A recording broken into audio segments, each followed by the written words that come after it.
है एक और स्टॉक पर आपसे व्यू लेना चाहेंगे और दूसरी कंपनी जिसके नंबर्स लास्ट वीक आए थे वो है सीएट का स्टॉक। नंबर्स एक बार डिस्कस करते हैं। वाई एंड वाई बेसिस पर आप देखें तो इनका कंसोलिडेटेड पैट भी बढ़ा, इनके रेवेन्यूज बढ़े हैं, margins Y and Y basis पर लगभग 560 बेसिस पॉइंट्स बढ़े हैं और कंपनी ने डिविडेंड भी अनाउंस किया है। ये मेजर हाईलाइट्स है और कंपनी को फर्क पड़ता है। जितने भी टायर स्टॉक्स हैं उनके लिए इस टाइम फेवरेबल सिचुएशन इसलिए भी है क्योंकि क्रूड प्राइसेस नीचे हैं और रबर प्राइसेस भी बढ़ नहीं रहे हैं। तो ये दो तीन फैक्टर्स हैं जो क्लियरली इंपैक्ट कर रहे हैं इस पूरे स्पेस को। अब सीएट की इन पर्सपेक्टिव बात करते हैं। हमारे साथ आज नंबर्स पर बात करने के लिए सीएट के सीएफओ मिस्टर कुमार सुबिया है। मिस्टर कुमार, बहुत बहुत स्वागत है आपका। हम देख रहे हैं कि पॉजिटिव सरप्राइज तो आपके मार्जिन नंबर्स का है। वाई एंड वाई बेसिस अच्छा खासा बीपीएस पॉइंट्स है, लगभग 568 बीपीएस पॉइंट्स का इजाफा है। इस बड़े जंप का मेजर रीजन क्या है? क्या रॉ मटेरियल प्राइसेस, क्योंकि रबर के प्राइसेस ज्यादा नहीं बढ़े, क्रूड तो अभी पिछले 1-1.5-2 महीने से ही थोड़ा सा कंट्रोल में आया, तो क्या बड़ी रीजंस हैं और क्या ये मार्जिन सस्टेनेबल भी हैं?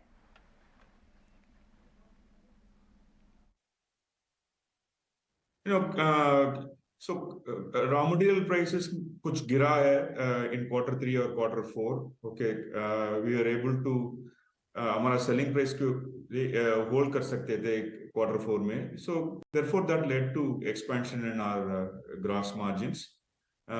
Normally हमारा range margins 11% plus or minus 1 to 2%. Okay, future में भी वो range में हम manage कर सकते हैं unless and otherwise some big change happens in the future. ठीक है मिस्टर सुबह, हमने देखा कि आपके प्रोडक्ट मिक्स FY23 का जो प्रोडक्ट मिक्स है उसे अगर हम FY22 से कंपेयर करें तो कुछ चेंजेस तो देखने को मिले हैं और मेजरली आपका कंट्रीब्यूशन जो है वो 2 व्हीलर 3 व्हीलर्स के कहीं ना कहीं उस पॉइंट से, उस प्रोडक्ट मिक्स की वजह से डिक्लाइन भी हुआ है। पीवी सेगमेंट में बात करें, पैसेंजर व्हीकल सेगमेंट में, वहाँ एक इंक्रीज हुआ है। तो डिफरेंट प्रोडक्ट मिक्स में चेंजेस हुई हैं चीज़ें। अभी आप फर्दर FY24 के लिए सिनेरियो कैसा देखते हैं? कौन से सेगमेंट्स हैं जो अच्छा परफॉर्म करते हुए दिखते हैं आपको?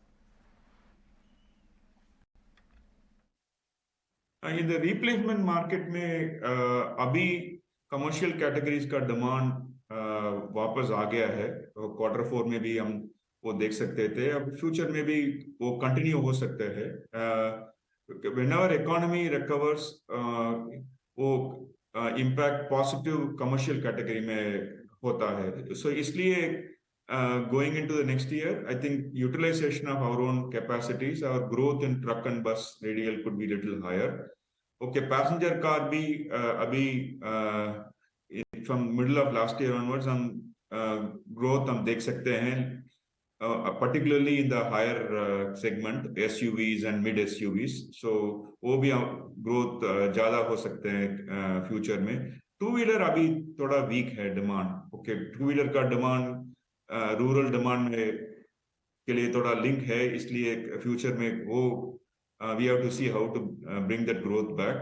On international exports वो सेगमेंट में हम स्पेशलिटी का ग्रोथ ज्यादा हो सकता है। हमारा बेस लाइन भी थोड़ा कम है और वो प्रॉफिटेबल कैटेगरी भी है। सो फ्यूचर में वो in the coming year we would like to grow more in radial, agri radial, okay, where we have also added capacities. ठीक है, आप बोल रहे हैं कि टू व्हीलर स्पेस से तो डिमांड इम्पैक्ट है, वो दिख रहा है, वो बहुत सारे स्पेसेस हैं, कहीं पर ग्रीन शूट्स दिख रहे हैं FMCG कंपनीज की वगैरह बात करें, लेकिन अब भी रूरल स्पेस में प्रॉब्लम था। टू व्हीलर की डिमांड इम्पैक्ट होगी। SUV आप बता रहे हैं कि यहाँ से डिमांड अच्छी पिक हो सकती है। प्रीमियमाइजेशन का ट्रेंड ऑलरेडी पिछले कई समय से चल रहा है। सो अगर अब हमें आगे फर्दर देखते हुए, मैरिज सीजन को देखते हुए, डिमांड ट्रेंड्स को देखना जाए तो क्या लगता है ये बड़ी कैटेगरी है जो कैप्चर हो सकती है? कौन सी कैटेगरी है जिस पर फोकस होगा? लास्ट ईयर में हमारा ग्रोथ OEM में बहुत ज्यादा था, इसलिए हुआ है ट्रक एंड बस radial, particularly commercial vehicle manufacturers recovered in the first half of last year and therefore OEM का डिमांड ज्यादा था and passenger car manufacturers also उनके लिए थोड़ा चिप शॉर्टेज था, वो भी थोड़ा सॉर्ट आउट हो गया है, इसलिए वो demand from passenger car manufacturers also improved. So overall OEM growth last year was very good and international segment में growth कम था। इसलिए हुआ है, रशिया यूक्रेन के बाद a lot of countries faced issues in availability of currency, depreciation of currency, particularly African countries. Our own neighbors like Nepal, Sri Lanka, even some of the other neighboring countries also faced issues in availability of currency, and Europe also, the demand became little weak. Okay, so from that point of view, that demand we expect it to come back because it is already part of the baseline. And in the replacement, as I mentioned just now, we are seeing positive signs in the truck and bus radial, passenger car radial. Two wheelers में थोड़ा demand weak लगता है. And OEMs have started little bit of recovery particularly in two wheelers recently, so that may also have some positive impact in the future. Okay, ठीक है, okay, alright, बहुत बहुत शुक्रिया mister Kumar. सो two wheeler segment से demand आपको थोड़ी अभी भी इम्पैक्टेड लगती है, एसयूवी और एक्सपोर्ट मार्केट बड़े एरियाज़ हैं जहां पर आप फोकस करेंगे। बहुत बहुत शुक्रिया आज समय देने के लिए और ये सारी बात हमसे करने के लिए। तो